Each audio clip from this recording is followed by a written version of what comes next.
Hello dear students, कैसे हैं आप सब। स्वागत है आपका हमारे यूट्यूब चैनल जिसका नाम है LWM क्लासेस। और आज के लेक्चर में हम बात करेंगे class 11 chapter 2 that is relation and function and function में लॉगरिथमिक फंक्शन। देखिए ऑलरेडी हम इससे पहले लेक्चर में थोड़ा सा बात कर चुके हैं, बट कुछ टेक्निकल इश्यूज की वजह से उस लेक्चर में दिक्कत हो गई है।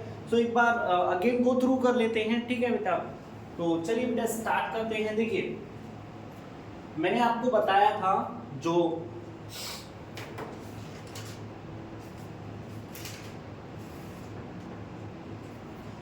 लॉगरिथम फंक्शन होता है वो क्या होता है, इनवर्स फंक्शन होता है। क्या होता है, इनवर्स फंक्शन होता है। किसका, एक्सपोनेंशियल फंक्शन का। कैसे, देखिए एक्सपोनेंशियल फंक्शन ये होता है, यहाँ क्या होता है, जो इनपुट होता है वो आउटपुट में चेंज हो जाता है, जो आउटपुट होता है वो इनपुट में। इसी को कहते हैं इनवर्स। देखना बेटा कैसे, जैसे देखिए ये एक एक्सपोनेंट फंक्शन में मैंने यहाँ पे लिखा 2 की पावर 1। इनपुट क्या लिया मैंने, 2 की पावर 1, तो आउटपुट क्या आया मेरा बेटा, 2 आएगा। ये रहा मेरा लॉगरिथमिक फंक्शन जिसमें मैंने इनपुट क्या लिया, 2 की पावर 2 लिया, तो आउटपुट क्या आया, 1। देखिए यहाँ इनपुट 1 है, यहाँ आउटपुट 2 आ रहा है, यहाँ इनपुट 2 है, आउटपुट कितना आ रहा है, 1 आ रहा है। यानी इनपुट आउटपुट में और आउटपुट इनपुट में चेंज हो रहा है। ठीक है बेटा। चलिए नेक्स्ट 2 की पावर 4 करते हैं, तो देखिए आउटपुट क्या आता है, 2 आता है। वही एक्सपोनेंशियल फंक्शंस में हम क्या करते हैं, 2 की पावर अगर 2 करेंगे तो आउटपुट कितना आएगा, 4 आएगा। यहाँ देखिए 2 की पावर 8 है, इनपुट कितना लिया गया है, 8, तो आउटपुट कितना आया बेटा, 3। यहाँ देखिए इनपुट कितना है, 3, आउटपुट कितना आया है, 8 आया है। यहाँ इनपुट देखिए कितना है, 1/2 है, आउटपुट क्या है, -1। यहाँ इनपुट देखिए क्या है, -1 है, आउटपुट क्या आया है, 1/2 आया है। कुछ इधर भी एग्जांपल्स है। देखिए यहाँ इनपुट क्या लिया है, 1, आउटपुट क्या आया है, 0। यहाँ इनपुट क्या लिया है, 0, आउटपुट क्या आया है, 1 आया है। ठीक है, ऐसे 1/2 की पावर 4 करते हैं तो हमारा जो आउटपुट आता है वो कितना आता है, -2 आता है। अगर वही हम 1/2 की पावर -2 करेंगे तो आउटपुट कितना आएगा बेटा, मेरा 4 निकल के आएगा। log 2 की पावर √2 करेंगे, आउटपुट कितना निकल के आएगा बेटा, मेरा 1/2 निकल के आएगा। क्या आएगा, 1/2। और देखिए यहाँ पर अगर मैं 1/2 करता हूँ तो आउटपुट क्या आता है, मेरा √2 निकल के आ रहा है। ठीक है, तो आपको दिख रहा है यहाँ पे। ठीक है, यहाँ इनपुट 1/2 है, आउटपुट भी 1/2 है। सेम केस में यहाँ पर है, इनपुट और आउटपुट सेम है हमारे। ठीक है ना बेटा।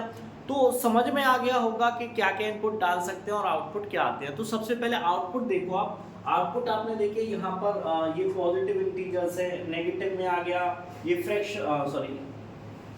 कुछ फ्रैक्शंस में भी हैं, जीरो भी है। ठीक है ना। तो यानी कि हमारा आउटपुट जो है वो कोई भी रियल नंबर हो सकता है, पॉजिटिव भी हो सकता है, नेगेटिव भी हो सकता है। ठीक है ना, और जीरो भी हो सकता है। तो आप नोट कर दीजिएगा बेटा, एक छोटी सी लाइन इसके लिए। आउटपुट कैन बी 0, ठीक है, नेगेटिव भी हो सकता है और पॉजिटिव भी हो सकता है। Output can be negative, positive and 0, कुछ भी हो सकता है। ठीक है बेटा, यानी कि हम यहाँ पर जो भी आउटपुट देंगे वो क्या आ जाएगा हमारा, नेगेटिव, पॉजिटिव या कुछ भी आ सकता है। ठीक है,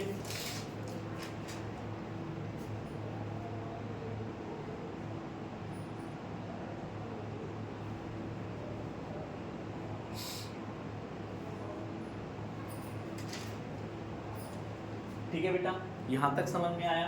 तो यानी एक चीज तो क्लियर हो गई हमारी, लॉगरिथमिक फंक्शन में से जो आउटपुट आना है वो क्या आ सकता है हमारा। ठीक है, चलिए अभी इनपुट पर भी बात करेंगे, पहले बेस पर बात कर लेते हैं। बेस हम क्या क्या रख सकते हैं। इस लाइन को लिखा रहने दो या कोई प्रॉब्लम नहीं। ठीक है बेटा, देखिए अब बेटा समझना, जरा समझना, अगर मैं 2 की पावर में क्या इनपुट लूं के आंसर 0 आता है। ये मैं बात कर रहा हूं किसकी बेटा, ये है मेरा एक्सपोनेंशियल फंक्शंस। यहाँ मैं क्या इनपुट लूँ, इस x की जगह पर क्या वैल्यू रखूँ कि आउटपुट मेरा 0 आ जाए? कुछ नहीं हो सकता। अगर मैं इसको log में ले लूँ, log, ठीक है, 2 की पावर 0, तो यहाँ पर आउटपुट भी नहीं आएगा कोई, यानी आउटपुट भी नॉट डिफाइंड होगा, क्योंकि देखिए यहां पर भी ये नॉट डिफाइंड है।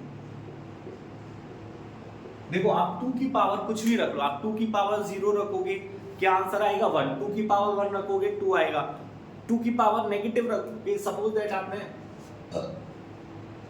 2 की पावर रखा -1, तो इसका आंसर क्या आएगा 1/2 आएगा, 0 तो नहीं आएगा।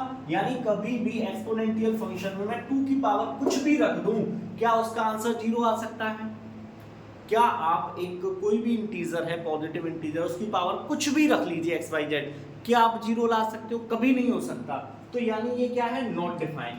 तो ऐसे ही अगर हम इसको लॉगरिथम में यूज करें, यहां मैं इनपुट 0 डालता हूं तो आउटपुट मेरा कुछ भी निकल के नहीं आएगा बेटा,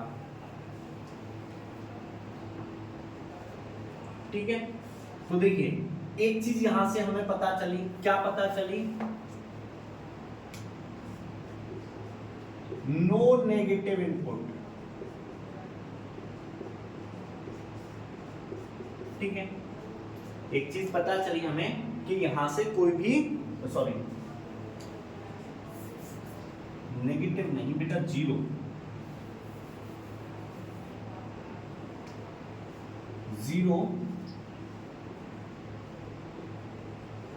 कैन नॉट बी इनपुट, 0 कभी भी एक इनपुट नहीं हो सकता है, ठीक है। 0 can not be a input in a log, ठीक है। यानी लॉग में 0 ले लेंगे तो वो कोई 0 इनपुट नहीं हो सकता है। पॉइंट क्लियर है बेटा, ठीक है। आई होप सो क्लियर होगा, दिखाई दे रहा है अच्छे से।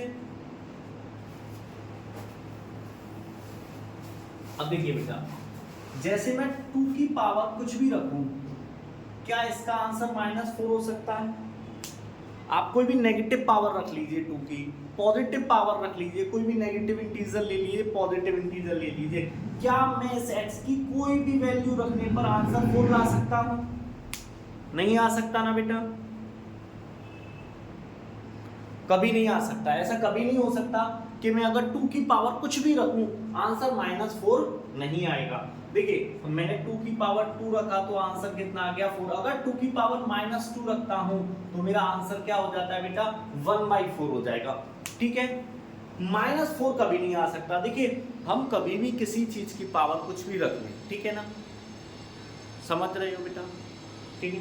2 की पावर बताइए मैं क्या रखूं कि -4 आ जाए, कुछ भी नहीं रख सकता, नहीं आएगा, ठीक है। तो ऐसे ही ध्यान दो बेटा, लॉग में 2 की पावर -4 रखूंगा तो ये भी क्या हो जाएगा, नॉट डिफाइन हो जाएगा, ठीक है। यानी यहां से हम कह सकते हैं input can not be a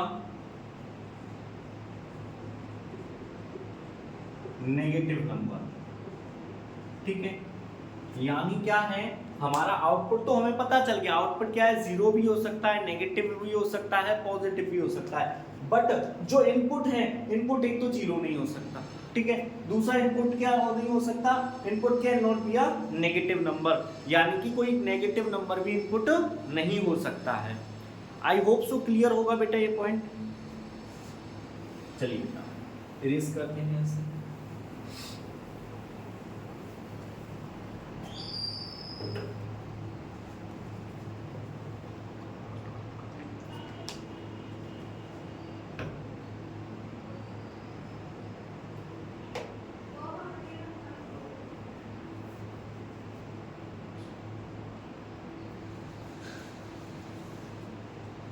देखिए बेटा अब जरा समझना, ठीक है। मैं 1 की पावर क्या रखूं कि आंसर 4 आ जाए, ठीक है। मैं 1 की पावर क्या रखूं कि 4 आंसर आ जाए, सर ये कैसी बात कर रहे हैं, 1 की पावर तो कुछ भी रख लो 1 ही आंसर आना है, यस और नो। 1 की पावर में बेटा मैं कुछ भी रख लूंगा आंसर क्या आएगा मेरा 1 ही निकल के आएगा, उसके अलावा तो कुछ और नहीं आएगा, ठीक है। अब ऐसे ही देखिए ये इनपुट रहा ये आउटपुट रहा, अब इसको लॉगरिथम में यूज करते हैं। मैं 1 की पावर 4 कर लूं तो क्या क्या कोई, ये तो देखिए ये तो नॉट डिफाइन हो गया, यानी ऐसा तो हो ही नहीं सकता, ये पॉसिबल ही नहीं है। आप 1 की पावर कुछ रख के 4 आंसर ला सकते हो, कभी नहीं ला सकते हो। 1 की पावर कुछ भी रख लें आंसर हमारा 4 नहीं आएगा, ठीक है ना। 1 की पावर में कुछ भी आंसर रख देते हैं वैल्यूज ऑलवेज क्या आती है हमारी 1 ही आती है, यानी जब ये नॉट डिफाइन है तो ये कैसे डिफाइन हो जाएगा। 1 की पावर 4 रखेंगे तो यहाँ पर भी कुछ नहीं आएगा, कुछ नहीं आएगा मतलब ये क्या हो जाएगा नॉट डिफाइन। तो यहाँ नहीं हम कह सकते हैं बेस कैन नॉट बी 1 नहीं हो सकता, ठीक है। अब ऐसे ही देखो मैं 0 की पावर 7 रख दूं तो क्या आंसर 0 की पावर कुछ भी रख दूं तो क्या आंसर 8 हो सकता है, नहीं। 0 की पावर तो आप कुछ भी रख लो आंसर ऑलवेज क्या आएगा बेटा आपका 0 ही आएगा, ठीक है। 0 की पावर आप कुछ भी रखोगे तो आंसर ऑलवेज आपका क्या निकल के आएगा 0 ही आएगा, समझ में आ रहा है, ठीक है। तो ऐसे ही यहाँ पर देखिए अगर मैं यहाँ कर दूं log 0 की पावर 7 कर दूं तो क्या ये डिफाइन हो सकता है, ये भी नॉट डिफाइन होगा, ठीक है। तो हम कह सकते हैं बेस कैन नॉट बी 0, ठीक है। हमें इनपुट आउटपुट के बारे में पता चल गया, इनपुट 0 नहीं हो सकता, ठीक है, 1 नहीं हो सकता, उसके अलावा कुछ भी हो सकता है, ठीक है ना। और आउटपुट में बात करें तो बेस की बात करें, आउटपुट में तो ऑलरेडी कर चुके हैं, आउटपुट तो हमारा नेगेटिव भी हो सकता है, पॉजिटिव भी हो सकता है और 0 भी हो सकता है। अब हम बात कर रहे थे बेस की, तो देखिए बेस 1 नहीं हो सकता और बेस 0 नहीं हो सकता है, तो आप लिख दिया है मैंने already base can not be 1 and base can not be 0, ठीक है बेटा।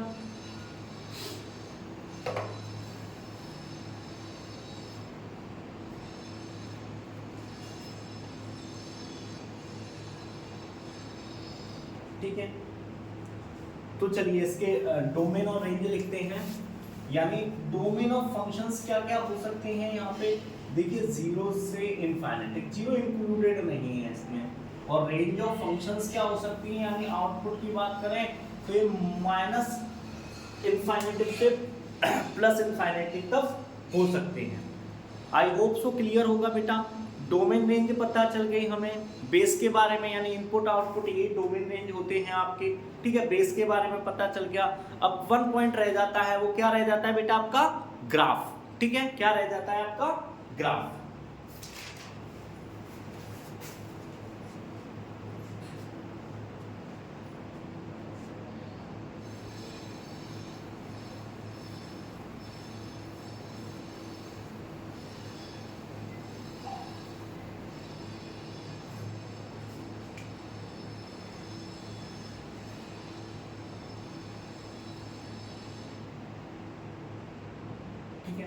देखिए सबसे पहले मैं आपसे बेटा ग्राफ की बात कर रहा हूं, किसके एक्सपोनेंशियल फंक्शंस की। कैसा ग्राफ था हमारा, ऐसा ग्राफ था, ठीक है। कैसा ग्राफ था बेटा हमारा, ऐसा ग्राफ था, ठीक है, आपने देखा था, ठीक है। जो सफलता का होता है, सक्सेस का ग्राफ होता है, ऐसा ग्राफ था। किसका था बट बेटा ये हमारा एक्सपोनेंशियल फंक्शंस। और ये एक्सपोनेंशियल लॉगरिथम फंक्शन जो होता है इसका क्या होता है, इनवर्स होता है। जो इनपुट थे वो आउटपुट में चेंज हो गए और जो आउटपुट थे वो इनपुट में, तो इसी वजह से इसका जो ग्राफ है बेटा वो भी थोड़ा सा चेंज हो जाएगा। और वो जो ग्राफ होगा वो कैसा होगा बेटा हमारा, इस x एक्सिस की जगह ना होकर वो कहां बनेगा बेटा मेरा y एक्सिस पर, लाइक दिस बनेगा, ठीक है ना। इसको आप लिख दीजिए log 2 की पावर x का ग्राफ है, ठीक है।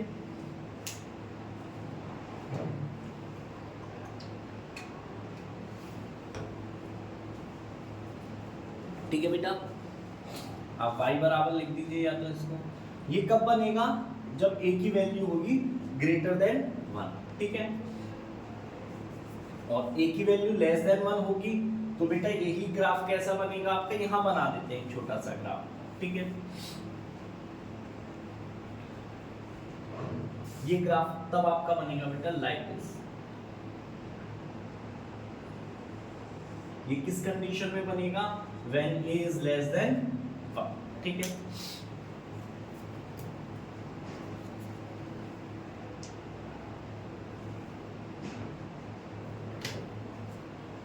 आई होप सो यहाँ तक बेटा आप लोगों को समझ में आ गया होगा, ठीक है। इरेज करते हैं इसको।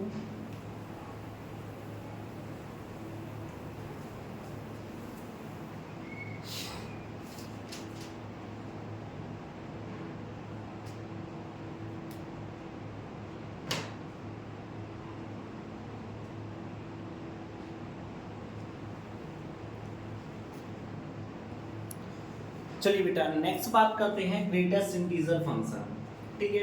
ग्रेटेस्ट इंटीजर फंक्शन इसको डिनोट किए कैसे किया जाता है? f(x) is equal to x, ठीक है। किस ब्रैकेट में? ये होता है GIF ग्रेटेस्ट इंटीजर फंक्शन, ठीक है। ऐसे इसको क्या किया जाता है बेटा? डिनोट किया जाता है, ठीक है। रीड कैसे करते हैं इसको? ग्रेटेस्ट इंटीजर x, ठीक है। या हम इसको ब्रैकेटेड x भी बोल सकते हैं। हम क्या बोल सकते हैं? Bracketed x। ये जो बेटा ये ब्रैकेट होता है इसको क्या बोलते हैं?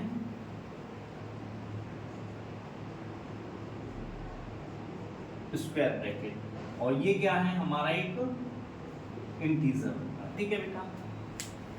चलिए बेटा थोड़ा सा समझते हैं इसको क्या होता है ग्रेटेस्ट इंटीजर फंक्शंस, ठीक है। चलिए एग्जांपल से समझते हैं। जैसे देखिए मैंने कोई भी एक नंबर लिया कोई भी एक नंबर लिया 1.74, ठीक है। 1.74 जब ये बाहर निकल के आएगा, इससे इस ब्रैकेट से बाहर निकल के आएगा तो इसकी वैल्यू इससे जस्ट पहले वाला इंटीजर क्या हो जाएगा? जस्ट पहले। अच्छा देखिए 1.74 से पहला इंटीजर क्या होगा? 1 होगा, ठीक है। जैसे सपोज दैट मैंने लिखा 2.7, ठीक है। इससे पहला इंटीजर क्या होगा बेटा?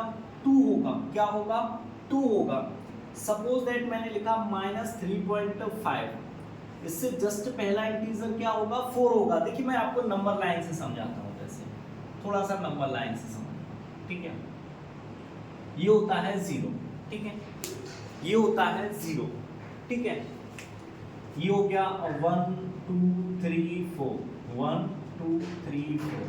इधर हो गया -1 -2 -3 एंड -4। समझना जरा, मैंने एक नंबर लिया यहाँ पर, जैसे यहाँ लिया 3.67। क्या लिया बेटा मैंने? 3.67। क्या लिया? 3.67। तो देखिए 3.67 से जस्ट पहले 3.67 सपोज दैट मेरा यहाँ पर है, ठीक है, इस जगह। इससे जस्ट पहले क्या कौन सा इंटीजर है बेटा? 3 है, ठीक है ना। अब सपोज दैट मैंने वन इंटीजर लिया -4.6, ठीक है ना। -4.6 तो -4.6 ये -4 है, यहाँ मान लीजिए -5। 4.6 कुछ यहाँ समझ लीजिए कहाँ होगा? यहाँ। इससे जस्ट पहले का इंटीजर जस्ट पहले क्या है? -5 है। अब काफी बच्चे तो कहेंगे सर जस्ट पहले ये है। नहीं बेटा, कभी भी नंबर जब नंबर लाइन से शुरू होते हैं तो इधर से शुरू होते हैं, ठीक है ना। तो इससे पहले -5 से पहले क्या आता है? -4, -3 से पहले -4, -2 से पहले -3। इस अकॉर्डिंगली नंबर्स आते हैं। चलो सर ये तो बात हो गई कि कोई नंबर डेसिमल्स में गिवन है, हमें तब ऐसा होगा। कोई हमें जैसे परफेक्ट इंटीजर ही मिल जाए, जैसे मुझे मिल गया 5, तो बेटा 5 का 5 ही रहेगा। क्या रहेगा? 5 का 5 ही रहेगा, इसमें कोई चेंजिंग नहीं होगी, ठीक है। सपोज दैट मुझे मिल गया -7, तो -7 का क्या रहेगा बेटा? -7 ही रहेगा, एज इट इज रहेगा। कैसा रहेगा? एज इट इज ही रहेगा ये, ठीक है। चलिए या मैंने ले लिया 0.4। क्या ले लिया बेटा? 0.4। तो 0.4 मेरा समथिंग कुछ यहाँ पर होगा। तो 0.4 से जस्ट पहले इंटीजर क्या है बेटा? 0 है। तो इसका आंसर क्या हो जाएगा? 0 हो जाएगा, ठीक है। सपोज दैट मैंने एक नंबर ले लिया √2। देखिए ब्रैकेटेड में, ठीक है। अंडर रूट 2 की वैल्यू क्या होती है 1.414, तो इसका ग्रेटेस्ट इंटीजर कितना हो जाएगा 1। सपोज दैट मैंने ले लिया अंडर रूट 3 प्लस 2, ठीक है। देखिए अंडर रूट 3 की वैल्यू रखते हैं 1.732 प्लस 2, ये हो जाएगा मेरा 3.732, ठीक है बेटा।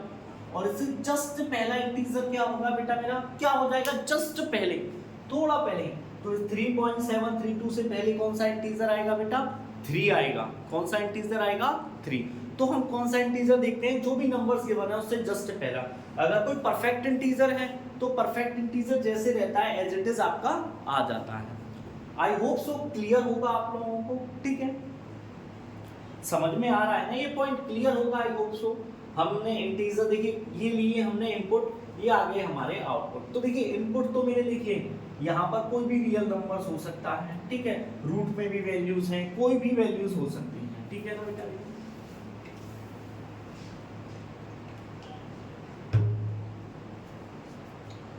ठीक है, तो अगर हम बात करें इसके,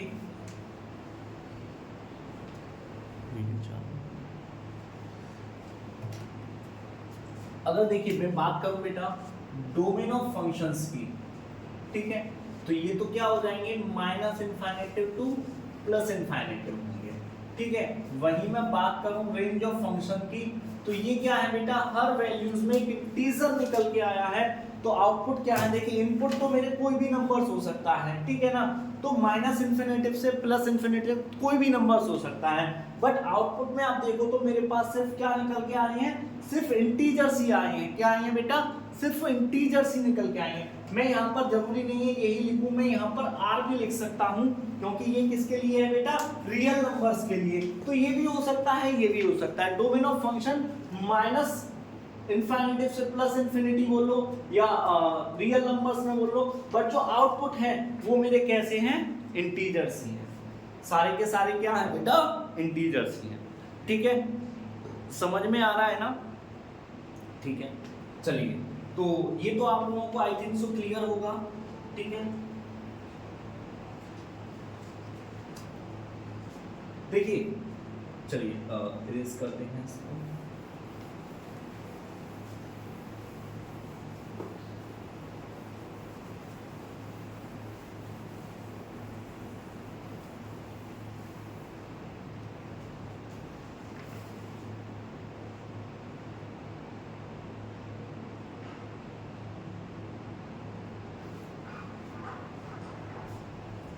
अब इसका ग्राफ समझते हैं बेटा, क्या समझते हैं ग्राफ, थोड़ा सा ध्यान देना, बहुत ही इजी ग्राफ है इसका।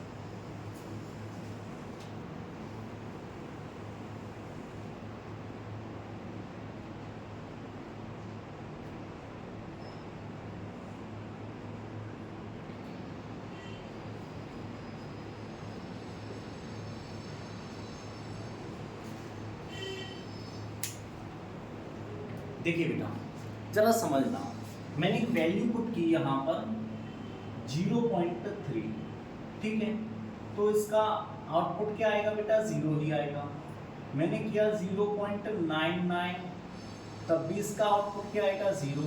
अगर मैंने इसको 1.01 कर दिया तो इसका आउटपुट क्या हो जाएगा बेटा मेरा 1 हो जाएगा। क्या हो जाएगा बेटा मेरा आउटपुट 1 हो जाएगा। यानी कि जब इसको 0 और 1, ठीक है, जरा समझना ये 1 है, ठीक है, 0 और 1 के बीच में लाई कराएंगे तो क्या होगा, 0 से कोई भी बड़ी वैल्यूज रखूंगा, देखिए कोई भी बड़ी वैल्यूज 0 से, तो आउटपुट क्या आएगा बेटा मेरा 0 ही आएगा, बट 1 से लेस देन है, 1 से लेस देन है, तो आउटपुट क्या आ रहा है मेरा 0 ही। जैसे ही मैंने इस वैल्यू को देखो, जैसे ही मैंने 0 से बड़ा किया इस वैल्यू को, तो आउटपुट देखिए 0 से कहां गया मैं 1 पर गया, ठीक है, ये क्या हो गया 0 से मैं पहुंचा 1 पर, ये थी 0 तक वैल्यूज, ये क्या थी 1 था, ठीक है, यहाँ होगा मेरा कहीं 2। जैसे ही मैं 1 से आगे बढ़ा तो आउटपुट मेरा क्या आने लग गया बेटा मेरा 2 आने लग गया। क्या आने लग गया 2। मैंने कोई भी नंबर लिया 1.7 लिया, ठीक है, तो आउटपुट क्या आएगा मेरा 1 आएगा, जैसे ही 1 से आगे बढ़ा। अब देखिए मैं 2 से आगे बढ़ता हूँ, 2 से आगे बढ़ते हैं, ठीक है, ये 2 से 3 तक के बीच में है, ठीक है, सपोज दैट यहाँ नंबर है 3, मैं देखिए 2.5 लिखूंगा तो आउटपुट क्या आएगा, लौट कर मेरा 2 ही आएगा, ठीक है। तो ऐसे ही इसका ग्राफ बनता है, ठीक है। समझ में आ रहा है ना बेटा आपको? तो इसका ग्राफ कैसा बनेगा बेटा, ऐसा ही इसका ग्राफ बनेगा। अगर वही बात करें इसकी थोड़ी सी नेगेटिव में यहाँ पर भी आ जाए तो देखिए कुछ इस तरीके से यहाँ पर होगा ये, जीरो से छोटी कोई भी वैल्यूज लेंगे, जीरो से छोटी वैल्यूज ले ली मैंने, -0.7 ले ली, इसका आउटपुट क्या निकल के आएगा, इससे जस्ट पहला इंटीजर क्या आएगा बेटा, -1, ठीक है ना। तो ऐसे ही यहाँ पर कुछ इस तरीके का इसका ग्राफ होता है। इसके ग्राफ को हम बेटा दो नामों से और जानते हैं, इसी को हम इस वजह से स्टेप वाइज फंक्शन भी बोलते हैं। क्या बोलते हैं बेटा, स्टेप वाइज फंक्शन, या इसको मैं स्टेप अप फंक्शन भी बोल सकता हूं,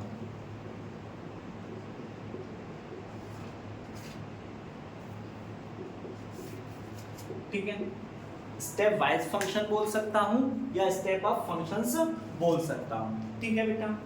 आई होप सो क्लियर होगा।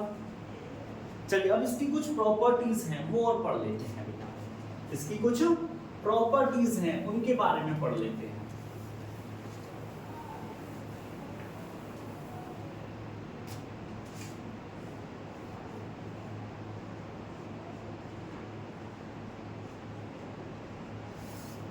प्रॉपर्टीज ऑफ GIF,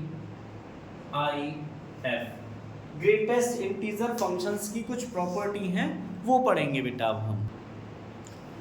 तो चलिए बेटा कुछ प्रॉपर्टीज हैं जिनको डिस्कस करते हैं, properties of greatest integer function. First bracketed x is equal to bracketed x, ठीक है। एक एग्जांपल से समझते हैं। देखिए मैंने लिया बेटा 7.2, ठीक है, या मैंने इसको 7.2 लेता हूँ, ठीक है, या मैं सिर्फ इसको 7.2 लेता हूँ। हर केस में आंसर मेरे पास निकल के क्या आएगा बेटा, यहाँ तक भी ले लेंगे तो हर केस में इससे बाहर निकलने के बाद क्या आएगा बेटा, यही आएगा। देखिए इसका आंसर भी 7 है, इसका भी 7 है और इसका भी 7 है। तो या तो ये हो या ये हो, कुछ भी हो, आंसर सबका क्या आएगा, सेम आएगा। कितने भी ब्रैकेट्स लग जाएं, जो एक ब्रैकेट का आंसर होगा वही चाहे 10 ब्रैकेट लग जाए तब भी वही आंसर होगा, आंसर में कोई भी चेंजिंग नहीं आएगी बेटा, ठीक है ना। तो आंसर में कभी भी कोई चेंजिंग आने वाली नहीं है, ठीक है। कितने भी ब्रैकेट्स लगा लो, यहाँ पे तो मैं कह रहा हूँ और भी ब्रैकेट्स लगा लो, 2 से 3 ब्रैकेट और लगा लो, तब भी आंसर क्या रहेगा आपका, यही रहेगा, आंसर में कोई चेंजिंग आने वाली नहीं है। आई थिंक सो फर्स्ट जो प्रॉपर्टी है वो आप लोगों को अच्छे से क्लियर हो गई होगी, ठीक है। बात करते हैं सेकंड, ठीक है। देखिए यहाँ जो आई जो है बिलोंग करता है किसी भी इंटीजर से, किससे बिलोंग करता है, कोई भी इंटीजर हो सकता है उससे बिलोंग करता है। अब जैसे देखिए मैंने एक क्वेश्चन लिया, ठीक है ना, क्वेश्चन लेते हैं सेकंड वाली प्रॉपर्टी से, ठीक है। मैंने यहाँ लिया 3.2 + 2, ठीक है, कितना हो जाएगा बेटा मेरा ये 5.2, ठीक है, और इसका आंसर कितना आएगा 5 आएगा, ठीक है। या मैंने ले लिया 3.2, ठीक है, +2, तो इसका भी आंसर कितना आएगा 3 + 2 यानी क्या आएगा आंसर 5 ही आएगा। देखिए कैसे, यहाँ पहले तो इनको ऐड किया 5.2 का ग्रेटेस्ट इंटीजर क्या होगा बेटा 5 होगा। यहाँ देखिए 3.2 + 2, 3.2 का ग्रेटेस्ट इंटीजर क्या होगा 3 होगा, क्या होगा 3 होगा, +2 है, आंसर क्या आया वही आया। तो ठीक है, यानी जो इसका आंसर होगा वही इसका आंसर होगा, ठीक है। आई होप सो क्लियर है आप लोगों को। देखिए अब थोड़ा सा यहाँ पर आंसर देना, यहाँ पर समझना जरा, ठीक है। x + -x, ठीक है, ब्रैकेटेड x और ब्रैकेटेड -x, यहाँ 2 वैल्यूज निकलती हैं। कितनी वैल्यूज निकलती हैं बेटा 2 वैल्यूज निकलती हैं। देखिए एक निकलता है -1 और दूसरा निकलता है 0, एक निकलता है -1 और दूसरा निकलता है 0, ठीक है ना। हम थोड़ा सा यहाँ पे ये लगाना होंगे, यहाँ जब इस कंडीशन में निकलेगा -1, जब ये रियल नंबर से बिलोंग नहीं करेगा, यानी एक इंटीजर, सॉरी रियल नंबर नहीं इंटीजर से बिलोंग नहीं करेगा, जैसे देखिए पहले हम फर्स्ट कंडीशन से बात करते हैं, थर्ड वाली प्रॉपर्टी में, जब हमारा x बिलोंग नहीं कर रहा है किससे, इंटीजर से, तो आंसर क्या आएगा, -1 आएगा। कैसे, देखिए सपोज दैट मैंने ले लिया x की वैल्यू ले ली 4.8, ठीक है, और यहाँ पर भी ले ली प्लस -4.8, ठीक है। ये क्या है, एक इंटीजर तो नहीं है, ठीक है, ये एक रियल नंबर है, ये एक इंटीजर तो नहीं है बेटा, ठीक है। तो देखिए इसका आंसर कितना आएगा 4, इसका आंसर कितना आएगा -5, इससे जस्ट पहले का इंटीजर क्या होगा, आंसर क्या हो गया -1। वन मोर एग्जांपल ले लेते हैं, मैंने लिखा 3.7, ठीक है, प्लस -3.7, ठीक है, इसका ग्रेटेस्ट इंटीजर कितना होगा 3, इसका कितना होगा -4, आंसर क्या आया -1। ये कब आएगा, जब x बिलोंग नहीं करेगा किससे, इंटीजर नहीं होना चाहिए। x क्या है, कोई इंटीजर नहीं, देखिए ये एक रियल नंबर है, ये भी एक रियल नंबर है, ठीक है, तो इसलिए आंसर क्या आया है -1। वहीं हम इसको थोड़ा सा चेंज कर देते हैं, अब हम क्या करते हैं, यहाँ पर वैल्यू लेते हैं, कौन सी वैल्यू लेते हैं बेटा, कि x जो है वो बिलोंग करता है इंटीजर से। जैसे सपोज दैट मैंने यहाँ लिया 4 और यहाँ लिया मैंने -4, दोनों का ही आंसर क्या आएगा, इसका ग्रेटेस्ट इंटीजर 4, इसका greatest integer -4। One more example, 7 ले लिया, ठीक है, और यहाँ लिया -7, तो 7 - 7 = 0। ये दोनों ही क्या है, इंटीजर हैं, यानी x किससे बिलोंग कर रहा है, मेरा इंटीजर से बिलोंग कर रहा है, ठीक है बेटा, समझ में आया आप लोगों के, ठीक है बेटा। नेक्स्ट बचती है आपकी फोर्थ प्रॉपर्टी, ठीक है, देखिए वो क्या कह रहा है, ब्रैकेटेड x में जो भी वैल्यू होगी या तो x के बराबर होगी या इससे लेस देन होगी, ठीक है। ये तो हम जितने भी एग्जांपल किए हैं सभी इसी पर डिपेंड हैं। देखिए जैसे मैंने क्या किया, ब्रैकेटेड x और x की जगह मैंने क्या रख दिया, 7 रख दिया, तो ठीक है, इसकी वैल्यू क्या आएगी, 7 आएगी, यानी ब्रैकेटेड x की जो वैल्यू आई वो बराबर किसके आ गई, x की ही आ गई। या समझना जरा, मैंने 7 की जगह ले लिया 7.3, ठीक है, तो आंसर क्या आ गया 7।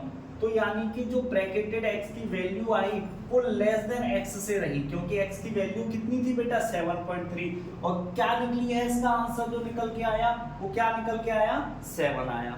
तो फोर्थ प्रॉपर्टी तो बहुत ज्यादा इजी है, ठीक है। चलिए नेक्स्ट फंक्शन पे बात करेंगे, that is your module function. चलिए बेटा आगे बढ़ते हैं, टाइप ऑफ फंक्शन में मॉड्यूलस फंक्शन, ठीक है, इसको हम एब्सोल्यूट वैल्यू फंक्शन भी बोलते हैं। डिनोट किया कैसे किया जाता है, fx = मॉड्यूल x, ठीक है, इस तरीके से। देखिए इसका रिप्रेजेंटेशन जो ये ब्रैकेट लगा है आपका, जिसको मॉड्यूल हम बोलते हैं, कई तरीके से इसके यूज होते हैं जगह जगह पर। देखिए यहाँ जैसे ये -2 है तो इसको बोलते हैं मॉड्यूलस, ठीक है, इसको बोलेंगे हम 2 + 5i, ठीक है। तो मैग्नीट्यूड ऑफ कॉम्प्लेक्स नंबर, ये कैसा है, मेरा एक कॉम्प्लेक्स नंबर है, तो इसको क्या बोलेंगे, मैग्नीट्यूड ऑफ कॉम्प्लेक्स। अगर कभी इस फॉर्म में मिलेगा, तो इस फॉर्म में मिलता है तो इसको बोलते हैं मैग्नीट्यूड ऑफ वेक्टर, इस फॉर्म में मिलेगा तो इसको डिटरमिनेंट बोलते हैं या कार्डिनल नंबर ऑफ सेट बोलते हैं, ठीक है ना। सबसे पहले तो ये चीजें समझ में आ गई आप लोगों को, यानी क्या क्या बोला जा सकता है, तो कहाँ कहाँ कैसे कैसे आते हैं। बट हमारा अभी बात जो है वो बात बन रही है इस बात पर, ठीक है।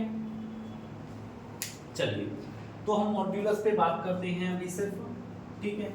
चलिए इसके इनपुट आउटपुट्स को देखते हैं, क्या होते हैं इसके इनपुट और क्या हो सकते हैं आउटपुट्स, ठीक है, यानी डोमेन और रेंज की बात करते हैं। देखिए सबसे पहले आप समझना, यहाँ मॉड्यूलस में मैंने लिया -2, इसका आंसर बाहर निकलने पर कितना आएगा बेटा, 2 आएगा, ठीक है। मैंने यहाँ ले लिया सपोज दैट 2 ले लिया, तो इसका आंसर भी क्या आएगा, 2 आएगा। मैंने 0 ले लिया तो बाहर क्या आएगा, 0।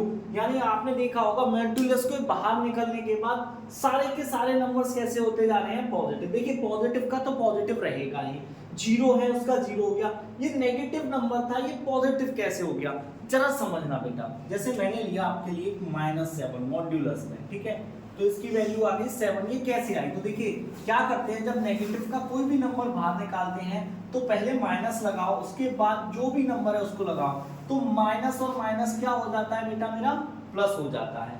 क्या हो जाता है, प्लस।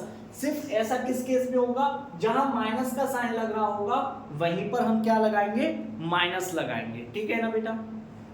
समझ में आ रही है बात, ठीक है। तो आपको एक चीज तो दिख रही होगी कि आउटपुट जो है वो आपका नेगेटिव नंबर नहीं है, ठीक है, यानी output can not be a negative number.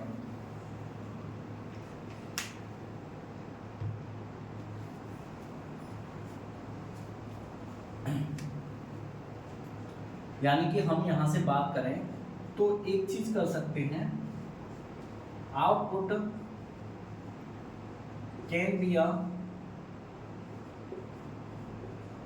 Non negative number,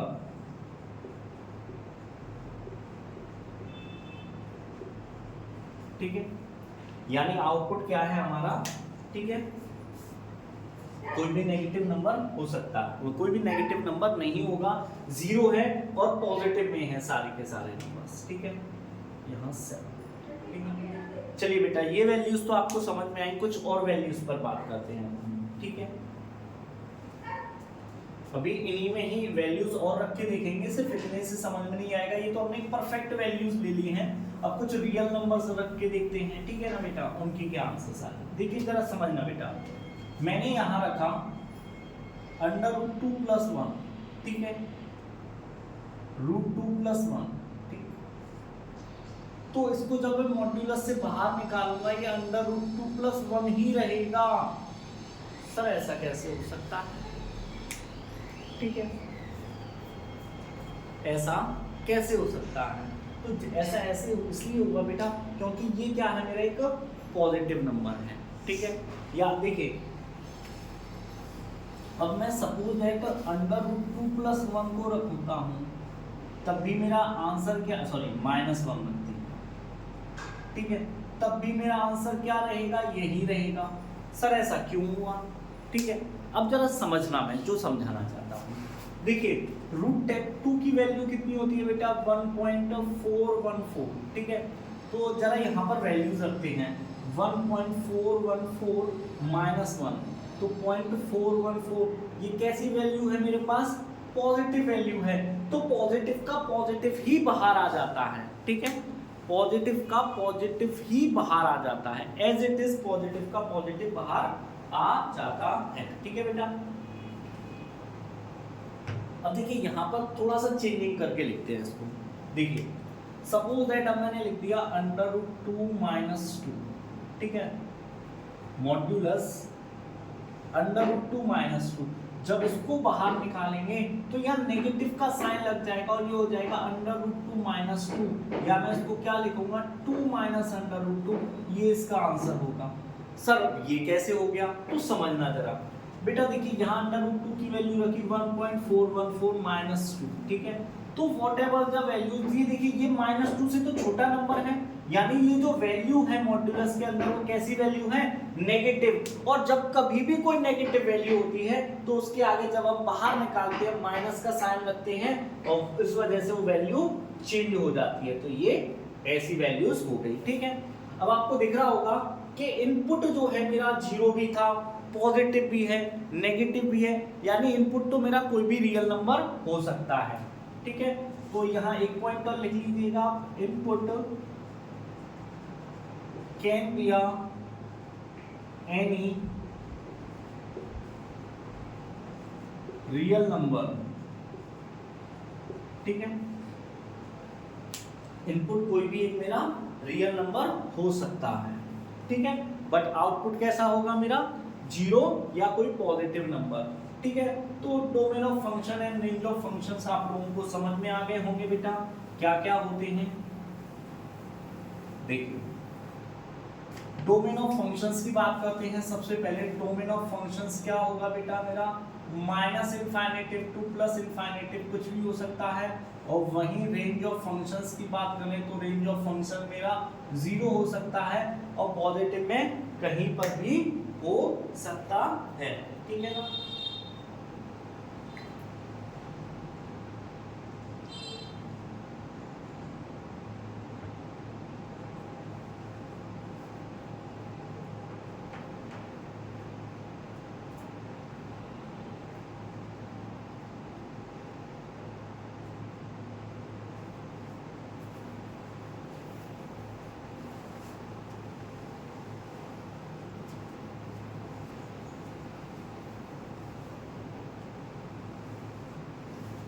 चलिए बेटा अब इसके ग्राफ की बात करते हैं, ठीक है। तो ग्राफ इसका बड़ा ही इजी होता है।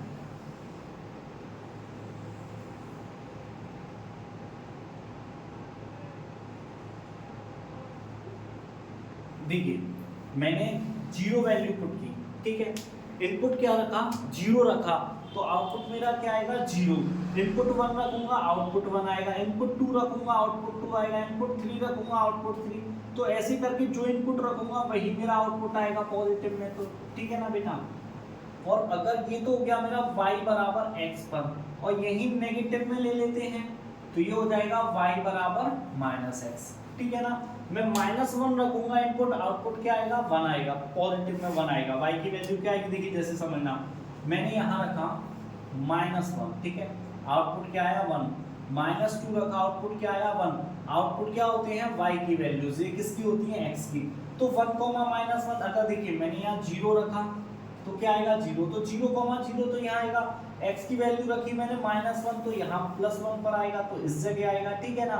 ऐसे ही यहाँ पर आएगा, यहाँ पर आएगा। तो इस तरीके से ये हो गया y बराबर -x और ये हो गया y बराबर x पर। अब कुछ थोड़ा सा और जान लेते हैं बेटा इसके क्रिटिकल पॉइंट के बारे में, ठीक है ना।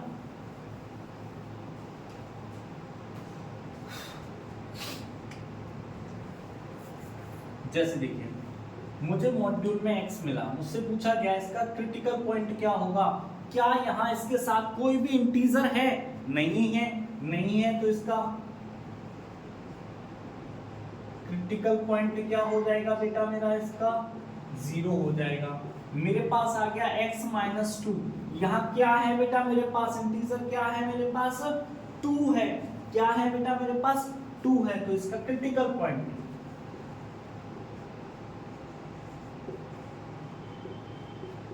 क्या हो जाएगा 2 हो जाएगा, ठीक है। मेरे पास आ गया x² -4, तो यहाँ क्या हो जाएगा क्रिटिकल पॉइंट आपका, या तो 2 होगा या -2 होगा, ठीक है बेटा। तो आई होप सो बेटा यहाँ तक के जो भी आपको ये फंक्शंस हैं ये समझ में आए होंगे।